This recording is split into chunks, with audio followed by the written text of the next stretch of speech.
إن الحمد لله نحمده ونستعينه ونستغفره ونعوذ بالله من شرور أنفسنا ومن سيئات أعمالنا من يهده الله فلا مضل له ومن يضلل فلا هادي له أشهد أن لا إله إلا الله وحده لا شريك له وأشهد أن محمدا عبده ورسوله اللهم صل وسلم وبارك على نبينا محمد وعلى آله وصحبه أجمعين. Ikhwan fiddin, azakumullah. Pada hari ini kita akan membahas satu masalah, yaitu tentang masalah hukum meminta-minta. Ini masalah yang besar yang harus kita betul-betul memahami tentang masalah ini, karena kita lihat sudah banyak sekali orang yang minta-minta. Apakah dia orang awam, apakah dia penuntut ilmu, apakah dia para dai, para ustadz, dan yang lainnya, dianggap satu hal yang biasa. Ikhwan fiddin, azakumullah. Untuk melihat di halaman 8 di muqaddimah buku ini, hukum minta-minta dan mengemis dalam syariat Islam. Rasulullah SAW bersabda, "Ayyuhan nas, ittaqullah wa ajmilu fit talab, fa inna nafsan lan tamuta hatta tastawfiya rizqaha, wa in abta'a anha fattaqullaha wa ajmilu fit talab, khudhu mahalla wa da'u mahrum." Wahai manusia, bertakwalah kepada Allah. Berjuanglah untuk mencari rezeki dengan baik. Arti dengan baik, tidak boleh malas-malasan, enggak boleh juga berlebihan. Sederhana dalam mencari maisha. Fa inna nafsan lan tamuta hatta tastawfiya rizqaha. Sesungguhnya satu jiwa tidak akan mati sampai ketika akan meninggal dunia, sampai sempurna rezekinya. Wa in abta anha, meskipun rezekinya itu agak lambat datangnya. Jadi ada orang yang sudah berusaha tapi lambat datangnya rezeki itu. Tapi Nabi menyuruh SAW, fattaqullah wa ajmilu fit talab, bertakwalah kepada Allah dan berusahalah dengan baik dalam mencari rezeki. Kemudian kata Nabi, khudhu mahalla, khudhu, ambillah yang halal, wada'u mahrum, dan tinggalkan yang haram. Hadis ini sahih, diriwayatkan oleh Imam Ibnu Majah, Al-Hakim, dan Al-Baihaqi dari sahabat Jabir bin Abdullah radhiyallahu anhuma.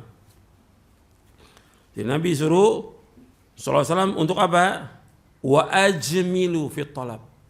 Disuruh mencari nafkah. Suruh mencari nafkah. Karena setiap jiwa enggak akan mati, enggak akan meninggal sampai sempurna rezekinya. Dan disuruh kita, diulangi lagi oleh Nabi, fattaqullah wa ajmilu fit talab. Bertakwalah kepada Allah dan berusahalah mencari nafkah dengan baik, mencari rezeki dengan baik. Artinya Nabi menyuruh kita semuanya mencari nafkah. Sahabat-sahabat, nggak ada di muka bumi orang yang paling mulia dengan para sahabat. Generasi yang terbaik di umat ini yaitu para sahabat. Nggak pernah ada sebelum zamannya Nabi Muhammad SAW dan tidak akan ada lagi. Khairun nas, sebaik-baik manusia para sahabat. Tetap Nabi menyuruh apa untuk mereka? Cari nafkah.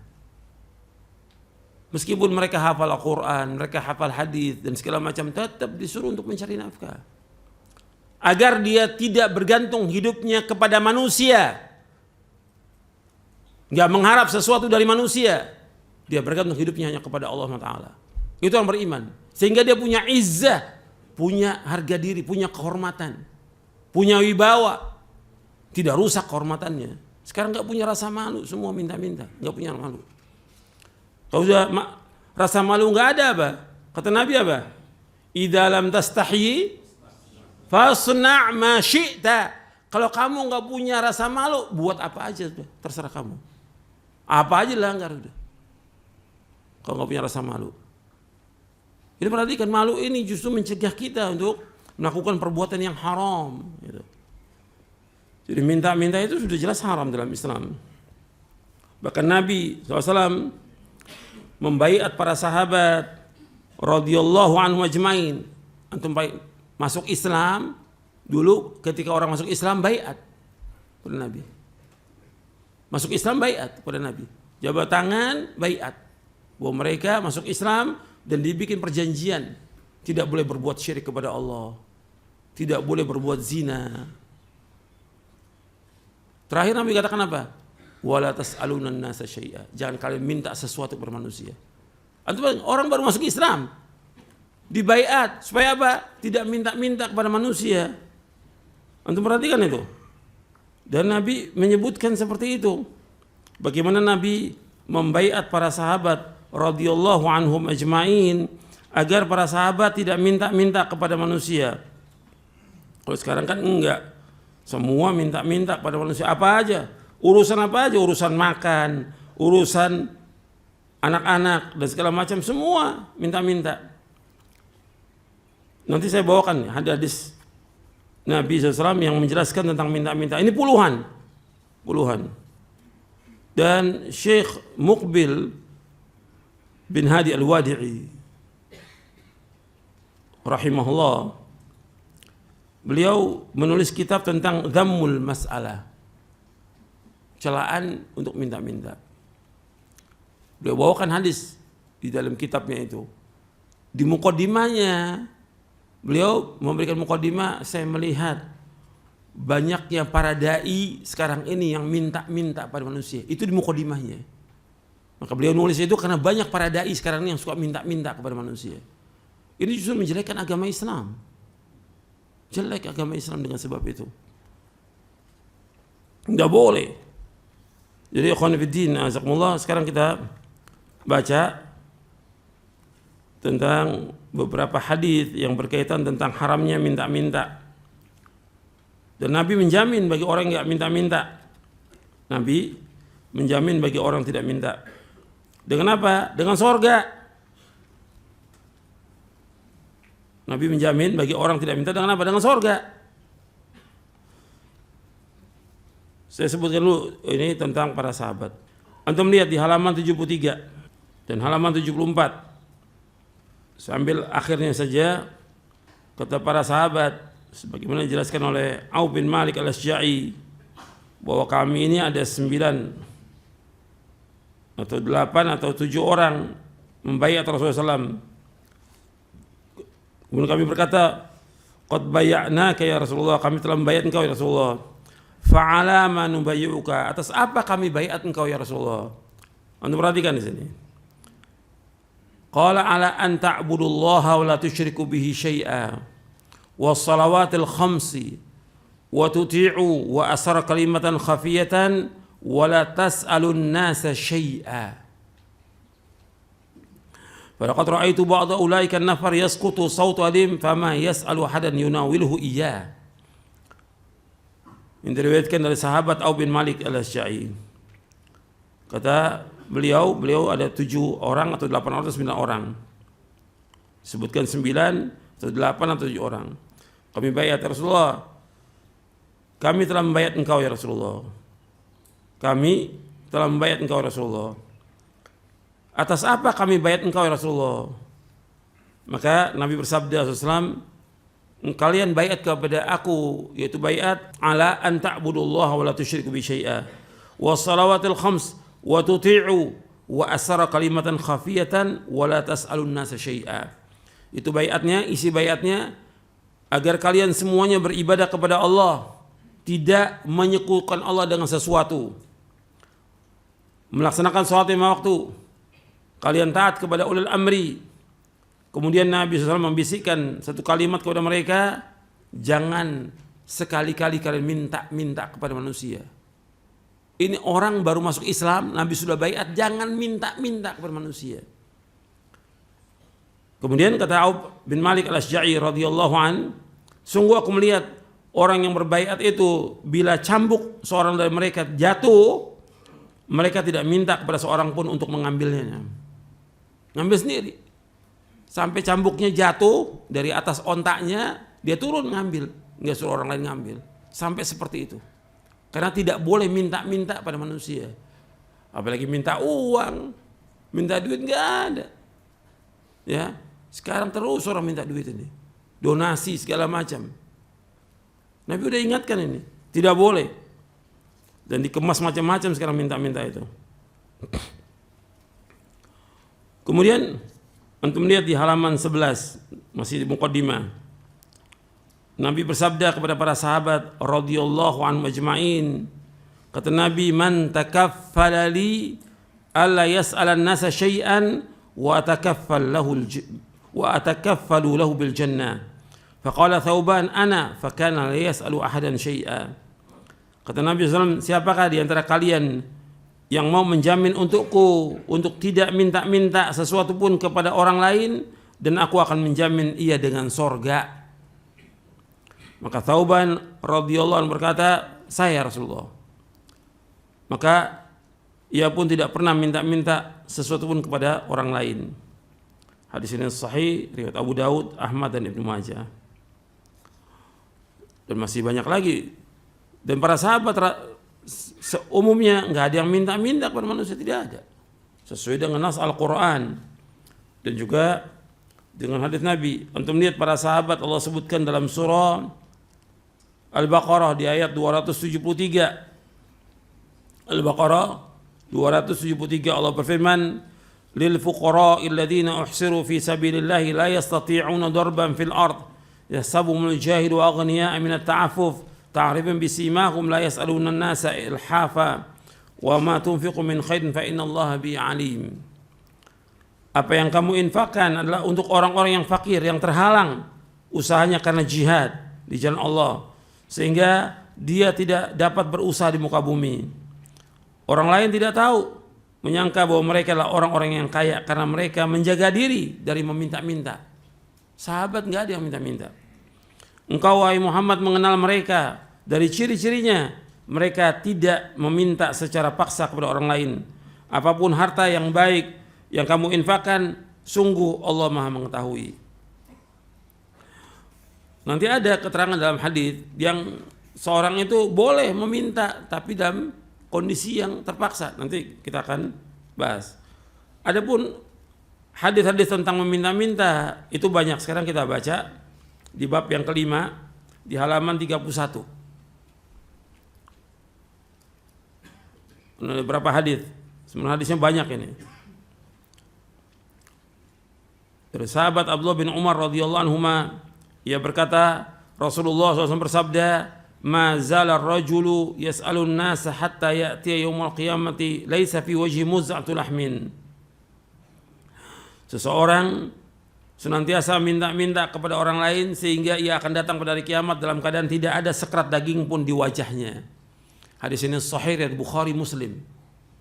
Orang yang minta-minta dalam lafaz yang lain disebutkan mayazal. Ada dua riwayat, ada mazal, ada mayazal. Artinya mazal ar-rajulu yas'alun nas. Senantiasa orang itu minta-minta kepada orang lain sampai nanti pada hari kiamat enggak ada lagi daging di mukanya. Karena dia tidak punya rasa malu minta-minta pada manusia. Kan sering orang bilang kalau orang suka minta-minta itu nggak punya rasa malu, sering dibilang apa? Muka apa? Muka tembok. Gitu. Sering dibilang muka tembok nggak punya rasa malu. Makanya Allah balas mereka dengan perbuatan mereka sendiri. Nggak ada sekerat daging pun di wajahnya pada hari kiamat. Waliyatubillah sama-sama afiyah. Ini hadis sahih Bukhari Muslim. Kemudian yang kedua dari Sahal bin Hanzaliyah radhiyallahu an, Rasulullah bersabda di halaman 33, "Man sa'ala wa 'indahu ma yughni fa inna ma yastaghfiru minan nar." Barang siapa yang minta-minta padahal ia memiliki sesuatu yang mencukupinya, maka ia memperbanyak api neraka untuk dirinya. Dalam riwayat yang lain disebutkan min jamri jahannam. Maka pada akhirnya dia membanyakkan bara api neraka jahanam. Para sahabat bertanya, faqalu ya Rasulullah, wa ma yughni? Man sa'ala wa indahu ma yughni. Barang siapa yang minta padahal dia memiliki sesuatu yang mencukupinya, fa inna yastaghfiru minan nar. Maka dia memperbanyak api neraka untuk dirinya. Sekarang apa yang dimaksud ma yughni? Yang mencukupi dirinya sehingga dia enggak minta-minta. mereka bertanya para sahabat radhiyallahu majma'in kepada Nabi SAW. Kata mereka, ya Rasulullah, wa ma yughni? Wahai Rasulullah, apa yang mencukupinya? Apa yang dimaksud dengan cukup yang tidak boleh seorang minta-minta? Maka disebutkan qadru ma yughaddihi wa yu'ashi, yaitu dijawab sekedar ukuran yang dapat mencukupi untuk makan siang dan makan malam. Jadi kalau dia sudah punya beras untuk makan siang, makan malam, udah nggak boleh minta-minta. Ini sekarang yang minta-minta sekarang apa? Sudah punya beras 1 karung di rumahnya, belum lagi yang lain, masih minta-minta pada manusia. Kemudian dikatakan lagi oleh perawi hadisnya, ayyakuna lahu shib'u yaumin wa lailatin aw lailatin wa yaumin, yang membuatnya kenyang dalam sehari semalam atau 1 malam dan 1 hari. Hadis ini sahih Imam Ahmad, Abu Daud dan Ibnu Hibban. Makanya sahabatnya sampai Abu Hurairah pingsan. Hadisnya sahih Bukhari. Abu Hurairah radhiyallahu anhu pingsan. Lapar dia, enggak minta pada manusia, tidak. Dan Nabi SAW meskipun enggak ada makanan di rumahnya, Nabi enggak minta-minta pada sahabat. Nabi menggadai apa? Baju besinya kepada orang Yahudi. Untuk apa? Untuk mendapatkan gandum untuk makan. Contoh kita Rasulullah SAW. Contoh kita Rasulullah Sallallahu Alaihi Wasallam. Contoh kita para sahabat radhiyallahu majma'in. Jangan lihat sekarang orang minta-minta, ustaz, jangan diikut itu. Itu nggak benar itu. Yang diikut adalah Rasulullah SAW, para sahabatnya. Kemudian hadis yang ketiga, Nabi bersabda SAW dari sahabat Hubshi bin Junadah radhiyallahu anhu, ia berkata, Rasulullah SAW bersabda, man sa'ala min ghairi faqarin fa ka'annama ya'kul jamra. Barang siapa yang minta-minta kepada orang lain tanpa adanya kebutuhan, maka seolah ia memakan bara api. Hadis sahih Imam Ahmad, Ibnu Khuzaimah, At-Tabrani dalam Mu'jamul Kabir. Jadi barang siapa yang minta-minta kepada orang lain tanpa ada kebutuhan, dia minta-minta, maka dia makan bara api. Ya kenapa harus minta kepada orang? Kan bisa dia beli itu. Apa yang bisa dia beli. Enggak mampu, ya sudah. Dia makan apa adanya. Tapi minta-minta enggak boleh. Dan ada orang yang cukup untuk makan 1 hari atau 2 hari, tapi dia masih minta kepada manusia. Berarti dia memperbanyak harta dengan sebab itu. Maka pada hakikatnya dia meminta bara api. Hadis yang keempat dari sahabat Abu Hurairah radhiyallahu an. Rasulullah bersabda, "Man sa'ala an-nasa amwalahum takatsura fa inna ma yas'alu jamran falyastaqil aw liyastakthir." Barang siapa yang minta harta kepada orang lain untuk memperkaya diri, maka sungguh ia hanyalah meminta bara api.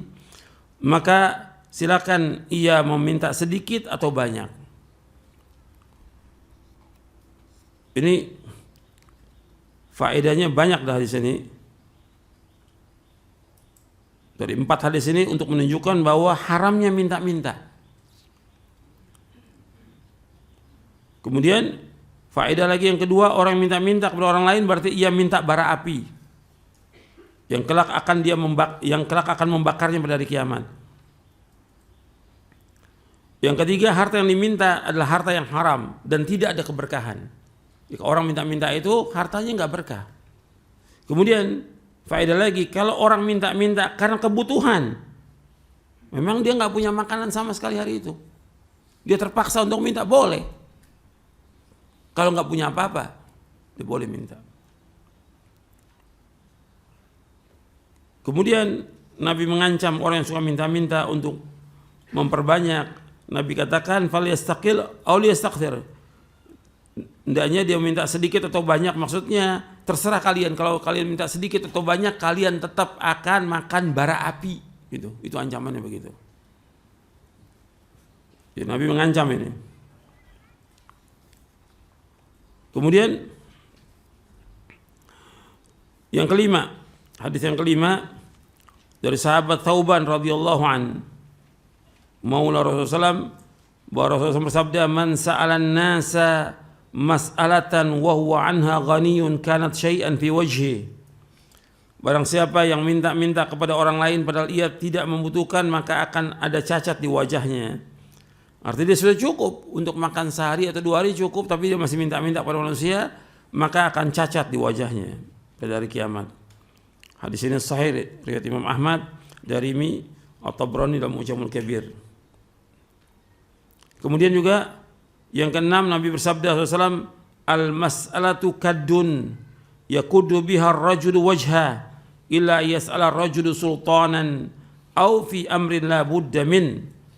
Meminta-minta itu merupakan cakaran yang seseorang mencakar wajahnya dengannya, kecuali jika seorang minta kepada penguasa atau atas sesuatu hal yang perkara yang sangat perlu. Hadis ini sahih riwayat Tirmidzi, Abu Daud, Nasai, Ahmad, Ibnu Hibban dan yang lainnya. Antum perhatikan di sini. Hadis ini menyebutkan bahwa orang yang minta-minta merupakan cakaran, yang dia mencakar wajahnya nanti pada kiamat sehingga enggak ada nanti dagingnya. Dia cakar wajahnya karena dia telah merobek kehormatannya. Kecuali dia minta kepada penguasa. Dia fakir ini, rakyat ini fakir miskin, dia punya hak untuk minta kepada siapa? Penguasa. Yang pertama dia minta kepada siapa? Allah. Was'alullah min fadlih. Yang kedua boleh dia minta kepada penguasa. Umpamanya terjadi gempa umpamanya, atau tsunami, atau yang lain, atau angin yang puting beliung yang menghancurkan rumahnya. Yang bertanggung jawab untuk membangun rumah itu siapa? Penguasa. Bertanggung jawab. Makanya ketika orang jadi amir, jadi penguasa, jadi raja, presiden, dia punya tanggung jawab kepada seluruh rakyat. Dia akan diminta tanggung jawabnya kelak pada hari kiamat. Jadi ketika rumahnya hancur, bukan minta-minta pada manusia, dia minta kepada penguasa. Karena yang bertanggung jawab kepada rakyat itu penguasa. Jadi kita harus dudukkan pada tempatnya. Ini kewajiban penguasa. Seperti pada pekan yang lalu, ketika ada pertanyaan tentang minta-minta untuk masjid. Pada hakikatnya masjid tanggung jawab siapa? Penguasa. Dari zaman Rasulullah SAW, dari zaman Khulafaur Rasyidin sampai muluk para raja, semua yang bangun masjid adalah penguasa, para raja itu. Kalau ada orang kaya mau bangun, boleh, nggak ada masalah. Kalau ada orang kaya, saya yang bangun masjid sendiri. Sebenarnya banyak sekarang seperti itu, nggak ada masalah, boleh. Dan itu bagus, ganjarannya besar. Orang bangun masjid berarti dia membangun rumahnya di sorga, itu besar ganjarannya. Pada akhirnya yang pertama kali penguasa, maka dia boleh minta kepada penguasa. Kecuali kalau penguasa sudah diminta nggak mau bantu dia, tetap nggak mau bantu, maka dia boleh untuk mencari dana untuk itu sesuai dengan kebutuhannya, sesuai dengan kebutuhannya. Dan caranya dengan cara yang baik. Dia bisa datangi orang-orang tertentu yang kaya untuk bisa membangun masjid, atau ketika rumahnya kena musibah dia bisa minta kepada orang tertentu untuk bisa bangun. Tapi kalau dia umpamanya masih ada harta atau simpanan yang bisa dia bangun sendiri.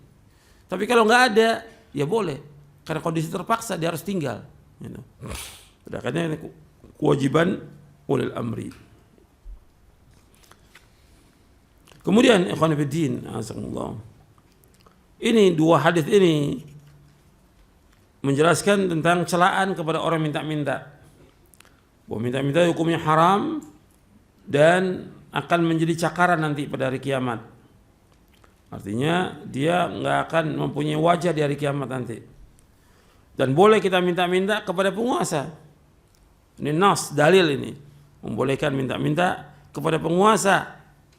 Ya untuk keperluan yang memang diperlukan. Yang memang kewajiban penguasa untuk memperhatikan rakyatnya. Kemudian ikhwan fillah, azakumullah. Antum lihat di halaman 39 penjelasan Syekhul Islam Ibnu Taimiyah rahimahullah. Dan penjelasan Al-Imam Ibnu Qayyim rahimahullah. Kata Syekhul Islam Ibnu Taimiyah rahimahullah yang wafat tahun 728 Hijriah.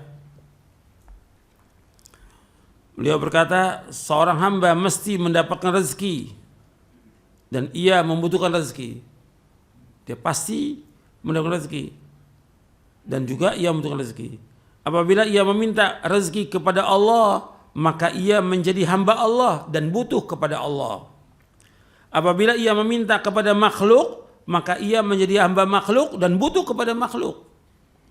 Oleh karena itu, meminta-minta kepada makhluk hukum asalnya adalah haram, dibolehkan oleh syariat dalam kondisi yang darurat. Ini beliau sebutkan dalam kitabnya Al-Ubudiyah. Dan setelah itu beliau bawakan beberapa hadis tentang haramnya minta-minta. Setelah itu beliau bawakan beberapa hadis tentang haramnya minta-minta. Dan di antaranya beliau bawakan juga tentang bagaimana Rasulullah membaiat para sahabat tidak boleh minta-minta kepada manusia. Dan beliau juga membawakan hadis Ibnu Abbas di dalam kitab Al-Ubudiyah itu. Idza sa'alta fas'alillah wa idza sta'anta fasta'in billah. Bila kau minta kepada Allah, apabila kau minta tolong kepada Allah. Jadi ikhwan fillah, azakumullah, ini masalah minta-minta hukumnya haram dan kita enggak boleh minta-minta kepada manusia. Bahwa kita orang beriman itu diberikan segala macam oleh Allah Ta'ala untuk mencari nafkah. Cari nafkah. Tadi ayatnya sudah dibawakan. Dan yang paling nikmat kita makan itu dari hasil jerih payah kita sendiri. Bukan dari minta-minta. Nabi bersabda SAW, kita melihat di halaman 67. Halaman 67, Nabi bersabda SAW, ma akala ahadun ta'aman qat khairan min ayyakula min amal yadi. Wa inna Nabi Allah Daud alaihissalam kana ya'kulu min amal yadi. Tidaklah seorang itu makan suatu makanan pun yang lebih baik daripada hasil pekerjaan atau usaha tangannya sendiri. Dan sungguhnya Nabi Allah Daud alaihissalam adalah makan dari hasil pekerjaan tangannya sendiri. Hadis ini sahih riwayat Imam Bukhari dari sahabat Miqdam. Ini Nabi Daud ini dia seorang nabi dan juga seorang apa? Raja. Dia cari makan dengan tangannya sendiri. Gak minta-minta. Kan saya raja. Kan saya nabi. Nabi. Alaihi salatu wassalam. Ini enggak. Baru jadi pelajar aja. Thalibul ilm udah minta. Saya mau belajar. Saya perlu duit. Si dai. Saya mau dakwah. Saya mau safari dakwah ini. Perlu duit. Ayo donasi. Loh, antum insyaallah. Antum lebih mulia dari Nabi Daud apa? Dari nabi-nabi. Semua nabi-nabi mengatakan la as'alukum alaihi ajra. Aku enggak minta upah dari kalian. Semua nabi enggak minta upah dalam dakwahnya. Dia berjuang dengan dirinya. Enggak minta-minta pada manusia, tidak. Ini coba antum perhatikan. Orang harus usaha. Nabi Ibrahim AS usaha sendiri. Dakwah tetap jalan dakwah. Jangan antum cari makan dengan dakwah, jangan. Itu. Antum untuk berjuang bagaimana berkorban untuk tegaknya dakwah ini karena Allah. Antum sudah diberikan rezeki sama Allah, bagaimana antum berkorban untuk menegakkan dakwah ini? Antum diberikan oleh Allah ilmu sedikit, sampaikan ilmu kepada manusia. Jangan mengharapkan sesuatu dari manusia. Itu yang diajarkan oleh siapa? Oleh Rasulullah SAW kepada para sahabatnya radhiyallahu ajma'in. Dan Rasul sendiri demikian. Enggak ada habis ceramah. Saya perlu duit ini. La haula wala. Enggak ada sama sekali.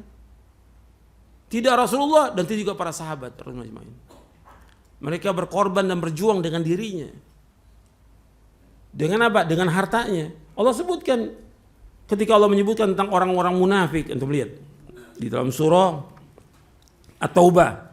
Ketika Allah menyebutkan tentang orang-orang munafik, bagaimana mereka bakhilnya dengan dirinya.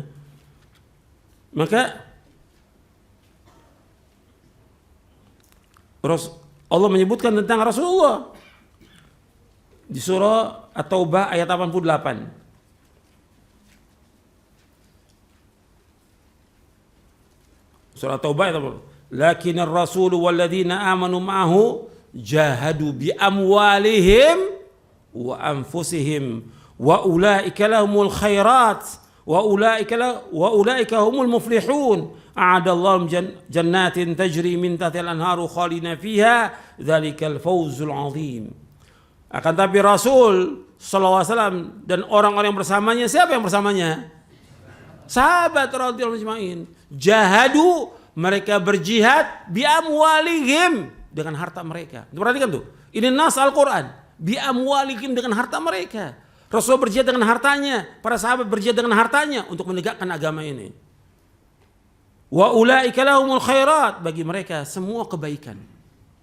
Al-khairat. Sebagian mufassir menentukan khairat itu artinya wanita-wanita bidadari di surga. Wa ulaika humul muflihun, dan mereka adalah orang-orang yang sukses, orang beruntung. Allah sediakan bagi mereka surga-surga yang mengalir di bawahnya sungai-sungai yang mereka kekal dalamnya selama-lamanya. Yang demikian adalah kemenangan yang besar. Kemenangan yang besar. Ini harus diperhatikan nih oleh para dai, bahwa kita harus berjihad dengan diri kita, dengan harta kita. Cari nafkah, tetap cari nafkah, wajib. Dakwah, tetap dakwah, wajib. Tinggal kita bagi waktu kita. Untuk dakwah, kita bagi waktu kita untuk cari nafkah. Dan Nabi Zakaria, seorang nabi, kana Zakaria najjaron, kata Nabi SAW. Nabi Zakaria adalah seorang tukang kayu. Tukang kayu. Apa? Karena dia tukang kayu, lalai dari dakwahnya? Tidak. Tetap dakwah jalan terus. Tapi cari nafkah jalan terus. Hadis ini sahih. Yang tadi yang disebutkan bahwa Nabi Daud itu cari nafkah makan dengan usaha sendiri, itu riwayat Bukhari. Adapun Nabi Zakaria sebagai tukang kayu, ini hadis yang sahih riwayat Muslim, Ahmad, Ibnu Majah dari sahabat Abu Hurairah radhiyallahu anhu.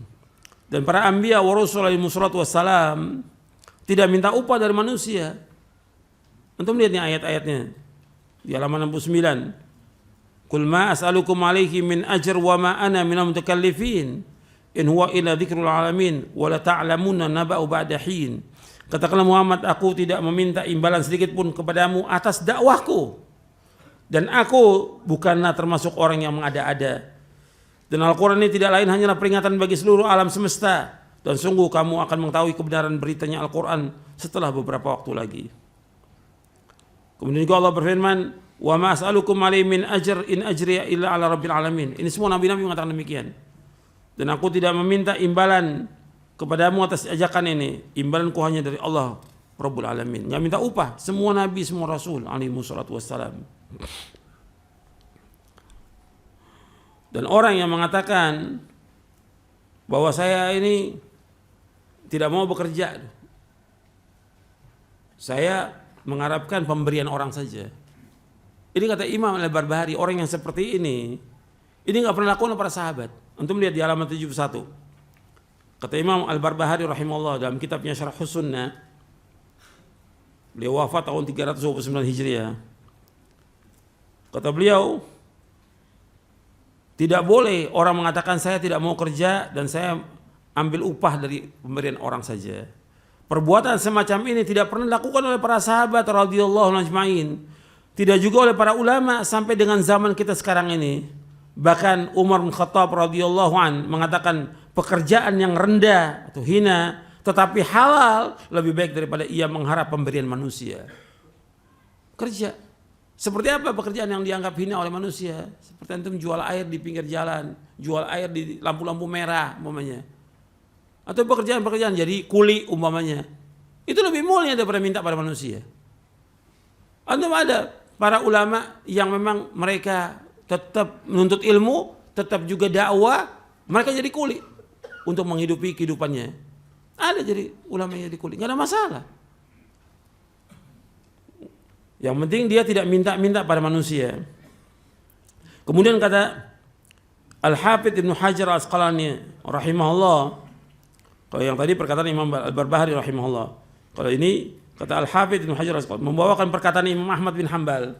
Beliau mengatakan, kata Imam Ahmad, wajib atas manusia semuanya untuk bertawakal kepada Allah Ta'ala dan melatihnya, serta membiasakan diri mereka untuk berusaha, maksudnya untuk kerja, cari nafkah. Ini Al-Hafidz bawakan dalam kitabnya Fathul Bari di juz yang ke-11. Kemudian Al-Hafidz juga Ibnu Hajar membawakan perkataan Umar bin Khattab ini. Jadi ini untuk perhatikan banyak penjelasan para ulama tentang masalah ini, bahwa kita disuruh untuk mencari nafkah, tidak boleh bergantung pada manusia, tidak boleh mengharap sesuatu dari manusia. Orang beriman dia memberi itu lebih bagus daripada dia meminta, atau dia selalu diberikan. Yang terbaik kita memberi. Dan kalau kita menjaga diri, Allah akan jaga diri kita. Kalau kita merasa cukup, Allah akan cukupkan kita. Pasti Allah akan cukupkan. Kita fakir, miskin, kita nggak punya apa-apa, Allah pasti akan. Ketika kita, antum perhatikan nih, ketika kita miskin, susah, sulit, anak kita sakit dan segala macam, Allah tahu atau tidak? Allah yang alim, yang khabir tahu atau tidak? Allah Maha tahu. Ketika kita susah, sulit, sakit, segala macam, kena musibah, kena bencana, Allah tahu Allah. Allah sedang menguji kita. Allah ingin tahu bagaimana kita tadarru kepada Allah. Kita menghinakan diri kita kepada Allah. Kita minta kepada Allah. Allah ingin tahu. Allah uji kita untuk menguji keimanan kita. Kita benar atau tidak iman kita? Jujur atau tidak kita? Benar nggak kita bergantung pada Allah? Kemudian diuji sama Allah, malah dia minta-minta pada manusia, mengharap pada manusia. Berarti ini nggak benar ini. Bukan hamba Allah, hamba manusia. Seperti tadi kata Syekhul Islam, dia telah menghambakan dirinya dengan minta-minta kepada siapa? Kepada manusia. Beliau bahas di kitabnya apa? Kitab Al-Ubudiyah. Syekhul Islam bahas dalam kitabnya Al-Ubudiyah. Kita harus menghamba kepada Allah karena kita minta kepada Allah, bukan menghamba pada manusia. Dan Nabi SAW menganjurkan kita untuk ta'afuf, qanaah, tidak minta-minta. Antum lihat dia di bab 11, hadis yang ke-15. Nabi bersabda SAW, kata Hakim bin Hizam radhiyallahu an, Nabi bersabda SAW, al-yadul ulya khairun min yadi sufla, wabda biman ta'ul, wa khairus sadaqa an dhahri ghina, wa may yasta'fif yu'ifahu Allah, wa may yastaghni yughnihillahu. Tangan yang di atas lebih baik daripada tangan yang di bawah. Mulailah dari apa yang kau tanggung. Dan sebaik-baik sedekah ada yang selebih dari keperluan. Sebaik sedekah selebih dari keperluan. Barang siapa yang menjaga kehormatan dirinya, maka Allah akan menjaganya. Wa may yasta'fif yuhibbu Allah. Kalau kita menjaga diri kita, Allah akan jaga kita. Wa may yastaghni yughnihillah. Dan barang siapa yang merasa cukup, Allah akan cukupkan dirinya. Hadis muttafaqun alaih, riwayat Bukhari dan Muslim. Jadi kalau kita merasa cukup, maka Allah akan cukup kita. Jangan mengharap dari manusia, jangan minta-minta. Dan jelaskan kepada orang, masih banyak orang yang perlu diberikan pemberian. Kalau kita cukup, udah katakan saya cukup. Jadi jelas gitu. Kalau seandainya ada orang memberikan kepada kita, kita nggak mengharap. Kita nggak mengharap sama sekali. Kita dikasih. Maka Nabi suruh untuk menerima. Gitu. Tapi kalau kita tidak mau terima, kita boleh. Itu hak kita untuk menolak pemberian itu. Umar radhiyallahu an, Nabi tahu Umar mengalami kesulitan dalam hidupnya. Ada orang memberikan kepada Umar. Kemudian ditolak Umar, kata Nabi, kamu terima. Karena Nabi tahu Umar membutuhkan. Kamu terima. Kalau kamu nggak butuh, kamu berikan pada orang lain. Tapi untuk Nabi sendiri pernah Nabi diberikan, Nabi nggak mau. Bahkan Aisyah radhiyallahu anha wa ardaha pernah diberikan kasur oleh sahabat wanita. Nabi lihat sampai rumah, kata Nabi kepada Aisyah, ruddihi, kembalikan. Aisyah nggak mau. Ruddihi, kembalikan. Sampai 3 kali. Nabi kemudian marah. Kata Nabi SAW, kalau seandainya aku mau, Allah jadikan gunung di Madinah ini jadi emas untuk aku. Kalau aku mau. Keras Nabi setelah itu. Disuruh kembalikan. Nabi nggak mau. Jadi boleh orang tidak mau untuk menolak, boleh. Gitu. Karena memang dia cukup. Dia cukup. Masih banyak orang yang susah yang perlu diberikan. Gitu. Ini enggak, semuanya serba minta, hidupnya minta. Itu enggak ada barokah sama sekali. Itu menurunkan anaknya juga demikian nanti, jadi tukang minta-minta. Nauzubillah. Kalau kita mengadu kepada manusia tentang kesulitan kita, kefakiran kita, Allah enggak akan tutupi kefakiran kita, enggak akan. Gitu. Tapi kalau kita adukan kepada Allah, Allah akan berikan kecukupan buat kita. Kemudian ikhwan fillah, azakumullah, yang minta-minta itu akan diberikan oleh Allah kefakiran terus menerus. Karena dia sudah buka bab itu, pintu itu, maka dia akan fakir seumur hidupnya. Antum lihat hadisnya di halaman 90. Kata Nabi SAW, "Thalathatun uqsimu alaihinna wa hadithukum hadithan fahfadhu." Qala ma naqasa malu 'abdin min sadaqah wa la dhulima 'abdun madlamatan fa sabara 'alaiha illa zadallahu 'izza wa la fata 'abdun baba mas'alatin illa fatahallahu lahu baba faqrin au kalimatan nahwaha. Hadis ini masih panjang, tapi ini saya bawakan sepotong aja.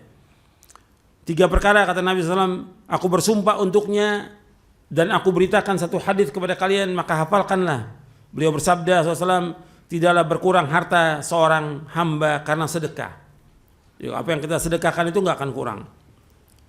Tidaklah seorang hamba dizolimi kemudian ia bersabar atasnya, kecuali Allah Azza wa Jalla akan menambahkan kemuliaan padanya.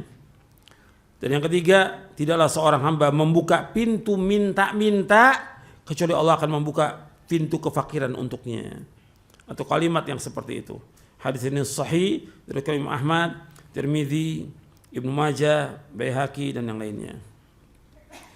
Jadi ikhwan fillah, azakumullah, ini diantara hadis-hadis dan juga penjelasan para ulama tentang tidak bolehnya minta-minta. Ini supaya kita berhati-hati, jangan sampai kita termasuk orang yang minta-minta. Sekarang ini sudah banyak sekali donasi. Bukan nggak boleh orang untuk meminta sesuatu yang memang sangat diperlukan. Seperti di masjid, di tempat itu nggak ada masjid. Kalau nggak dibangun masjid, orang nggak ada yang sholat berjamaah. Pada asalnya yang bangun masjid adalah penguasa. Penguasa nggak ada peduli tentang masalah ini. Ya kita boleh cari dana untuk itu. Tapi datangi orang-orang kaya tertentu aja yang mau. Mungkin ada orang yang mau satu masjid. Di Indonesia ada. Bukan hanya di Timur Tengah aja yang ada. Di Indonesia ada. Orang yang bangun sama masjid, saya yang bangun masjid ini dan saya yang jamin untuk keperluannya, operasionalnya. Ada, di Indonesia ini ada. Gitu. Dan itu barokah buat dia hartanya. Dengan sebab itu. Kalau enggak ya berapa orang bangun, gak ada masalah. Tapi jangan terus menerus minta-minta. Apalagi di pinggir jalan. Itu merusak nama Islam. Seperti itu. Atau memang pondok, nggak ada pondok, di tempat itu nggak ada pondok. Dan memang di masyarakat itu perlu pondok untuk pembinaan. Nggak ada tempat pendidikan yang sesuai dengan masalah kecuali tempat itu. Maka kita boleh bangun. Tapi cari orang tertentu. Cuma jangan ditulis salurkan riba Anda ke rekening ini. Jangan. Ya Allah, apa nggak ada uang yang halal lagi di dunia ini? Semuanya haram. Kok sampai menghinakan seperti itu? Ini udah ada berapa pondok rekening riba, ada khusus rekening ribanya. Jadi antum membolehkan orang untuk riba. Pada asalnya untuk membangun jalan, membangun WC, pada asalnya dari uang yang mana? Uang halal pada asalnya. Cuma ini ada fatwa ulama disalahgunakan fatwa ini. Jadi ada orang yang memang dia sudah hidupnya puluhan tahun dengan riba. Dan hartanya semua dengan riba, bukan sedikit miliaran. Datang kepada Syekh bin Baz, rahimahullah, bagaimana ini harta ini? Ya kamu keluarkan. Bukan sedekah, karena nggak ada nilainya. Harus dibuang. Bagaimana? Ya harus dimanfaatkan. Untuk apa? Ya untuk kepentingan jalan umum itu. Itu terjadi. Tapi bukan salurkan riba Anda, bukan. Itu orang minta fatwa. Fatwa ini disalahgunakan oleh orang. Begitu. Dengan antum begitu, orang nggak apa-apa lah kita nabung di bank-bank konvensional, dapat ribanya nanti salurkan ke pondok ini. La haula wala quwwata illa billah. Campur uang haram. Bagaimana pendidikan anak itu? Makan dari uang haram nantinya itu. Jangan. Semua pada asalnya dengan uang yang halal. Bangun jalan, bangun pondok, bangun WC, bangun segala macam. Semua dari uang yang halal. Gitu. Dan itu semua ada ganjarannya. Ada pahalanya. Karena kita untuk membangun kepentingan umum. Gitu. Dan manfaat besar. Tapi jangan minta riba dari manusia. Kondisi seperti itu boleh. Tapi jangan terus menerus. Sekarang ini enggak. Kita menyibukkan untuk yang lain. Saya bawakan satu hadis. Hadis ini panjang, tapi antum manfaat ini supaya tahu di mana yang boleh kita minta-minta dan tidak. Antum lihat di halaman 49, halaman 50. Hadis Qabisah bin Mukharik Al-Hilali radhiyallahu an. Ia berkata, Rasulullah bersabda, ya Qabisatu, innal mas'alata la tahilu illa li hadits thalathatin. Rajulin tahammala hamalatan fahalatahu al-mas'alah hatta yusibaha thumma yumsik. Wa rajulin asabathu jaihatun ijtahat malahu fahallat lahu al-mas'alatu hatta yusiba qiwaman min 'aishin aw qala sidadan min 'aishin. ورجل أصابته فاقة حتى يقوم ثلاثة من ذوي الهجة من قومه لقد أصابت فلانا فاقة فحلت له المسألة حتى يصيب قواما من عيش أو قال سدادا من عيش فما سواهن من المسألة يا قبيصة سحتا يأكلها صاحبها سحتا. Kata Nabi SAW, wahai Qabisah, sesungguhnya minta-minta itu tidak halal kecuali bagi salah satu dari 3 orang. Seseorang yang menanggung hutang orang lain, ia boleh minta-minta sampai ia melunasinya. Kemudian berhenti. Ingat ya, seorang menanggung hutang orang lain, ia boleh minta-minta sampai ia melunasinya. Kemudian ia berhenti. Yang kedua, seseorang yang ditimpa musibah yang menghabiskan hartanya, ia boleh minta-minta sampai ia mendapatkan sandaran hidup.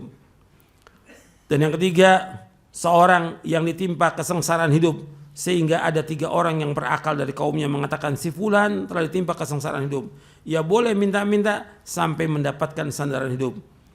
Meminta-minta selain itu untuk selain 3 hal tersebut, wahai Qabisah, adalah haram, dan orang yang memakannya adalah memakan uang yang haram. Haram. Nabi yang menyebutkan demikian. Hadis ini sahih riwayat Muslim, Abu Daud, Ahmad, Nasai, Darimi, Ibnu Khuzaimah, Ibnu Hibban dan lainnya. Jadi yang pertama di sini yang boleh minta-minta orang yang nanggung hutang orang lain. Gitu. Ya boleh minta-minta sampai kemudian ia berhenti. Jadi sampai umpamanya seperti yang terjadi umpamanya pada seorang sahabat yang ketika akan disolatkan, Nabi tanya, orang ini ada utang atau tidak? Kata sahabat, ada utang 2 dinar. Kata Abu Qatadah, ya Rasulullah, saya yang tanggung 2 dinar. Nah, betul kamu tanggung? Iya. Baru Nabi sholatkan ketika dia nanggung. Kemudian besok Nabi tanya, ayo Qatadah, gimana 2 dinar? Sudah aku lunaskan. Itu baru lunas. Umpamanya sekarang orang itu berutang banyak, nggak ada keluarganya, nggak ada warisannya. Nah, kita menanggung orang itu. Biar nanti saya yang bayar, kalau ada dia udah utang sama kalian berapa orang ini saya bayar. Nah, dia butuh uang, boleh dia minta untuk membayar utang dia. Karena ini kewajiban kaum muslimin dalam rangka ta'awun 'alal birri wa taqwa. Itu yang pertama. Yang kedua, orang yang ditimpa musibah yang menghabiskan hartanya, seperti dia kebanjiran, habis hartanya, atau kebakaran, habis hartanya. Dia boleh minta-minta sampai mendapatkan kecukupan dia. Dia minta-minta. Kondisinya memang dia jelas orang tahu dia kena musibah, terbakar rumahnya, gitu. Dan dia nggak ada harta lagi, semua terbakar. Boleh dia minta-minta. Yang ketiga, orang yang timpa kesengsaraan hidup, yang orang miskin, sehingga ada 3 orang berakal di kaumnya mengatakan si fulan ditimpa kesengsaraan hidup. Jadi ada saksinya. Orang itu miskin, yang menyaksikan siapa? 3 orang. Dan 3 orang di sini kata Nabi, 3 orang yang berakal, ya, orang yang berakal. Mengatakan betul dia orang susah, bahwa dia orang fakir, itu boleh. Wah, sekarang kan enggak, semua orang ngaku dirinya fakir, ngaku dia miskin, padahal duitnya punya, ini punya, motor punya, bahkan mobil punya, minta-minta dia. Enggak boleh, haram hukum dalam Islam. Selain itu, selain 3 itu adalah suhud, adalah haram. Prinsip kita jangan minta-minta. Prinsip hidup kita jangan mengharap sesuatu pada manusia.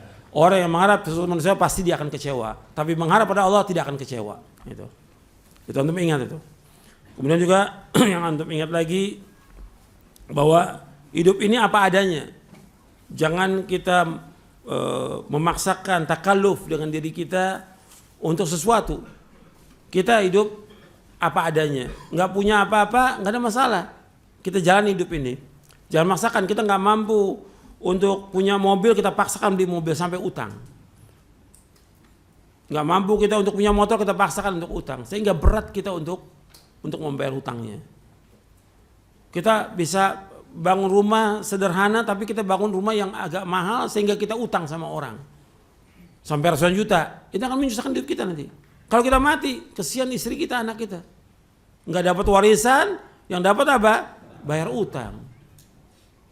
Jangan menyusahkan hidup ini. Kata Nabi, la tukhifu anfusakum ba'da amniha. Jangan kalian menakutkan diri kalian sudah aman. Dengan apa ya Rasulullah? Bidain, dengan utang. Jangan. Kita hidup apa adanya. Dan Nabi SAW tidak mau minta-minta pada manusia. Memimpin dunia dan akhirat. Sayyidul Anbiya wal Mursalin. Untuk makan, Nabi nggak minta pada manusia. Dan sahabat tahu Nabi susah. Tahu. Nabi nggak cerita pada orang lain. Ya pasti ada sahabat yang tahu. Tapi nggak ada sahabat, ayo Nabi, yuk kita donasi buat Nabi. Nggak ada, sama sekali nggak ada. Ini nggak ada ustadz, istrinya sakit atau meninggal, ayo donasi buat ustadz. Antum lihat Nabi nggak ada. Nabi meninggal, 9 istrinya, ayo donasi buat istri-istrinya. Nggak ada, sama sekali nggak ada. Bahkan Nabi menggadaikan baju besinya kepada orang Yahudi untuk makan. Itu. Tidak menghinakan di manusia. Antum perhatikan yang seperti ini, katanya kita Al-Quran wa sunnah ala fahmi salaf. Baginda salaf melakukan kehidupan itu gimana? Mudah, nggak sulit, dan juga nggak minta-minta pada manusia, tidak mengharap. Nggak seperti sekarang, semuanya dinilai dengan uang, gitu. Mengharap uang. Sampai dakwah juga demikian. Kan sekarang dakwah pakai tarif lagi. Kalau udah tabligh akbar ini tarifnya 5 juta, ini 8 juta. Ya Allah ya Rabbi. Yang miskin yang hadir tuh banyak, yang miskin yang susah. Yang perlu bantuan antum, kenapa antum seperti itu? Ini gak benar ini. Antum lihat para ulama salaf gak ada mengharapkan sesuatu dari manusia, gak ada. Maka kata Abu Aliyah rahimahullah, alim majjanan kama ulimta majjanan. Ajarkan manusia dengan gratis sebagai kamu dapat ilmu dengan gratis. Jangan antum biarkan tuh kebodohan dan juga kelancangan, nggak punya adabnya panitia. Antum jangan mau. Antum nasihati panitia itu. Kadang-kadang juga panitia ini sebagiannya ada yang mencari uang dengan itu.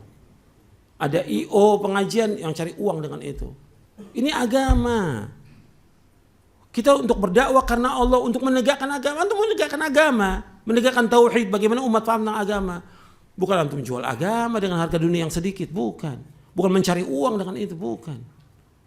Jangan, nggak ada harganya itu dunia. Dibandingkan dengan sorga, nggak ada harga arti apa itu semuanya itu. Yang kita harapkan dalam hidup ini sorga, berjuang untuk mendapatkan sorga, jaga keikhlasan kita dan berjuang minta pada Allah agar kita diberikan keikhlasan. Tapi jangan mengharapkan sesuatu dari manusia. Itu Islam, ini prinsip hidup yang harus kita tanamkan pada diri kita, istri kita, anak kita. Maka kita akan mendapatkan ketenangan dan kebahagiaan dalam hidup ini. Kalau mengharap manusia, kita nggak akan bahagia. Terus seperti itu. Dan akan susah hidup kita dan tidak barokah hidup kita. Mudah-mudahan apa yang saya sampaikan bermanfaat untuk saya dan untuk sekalian. Wassalamualaikum warahmatullahi wabarakatuh.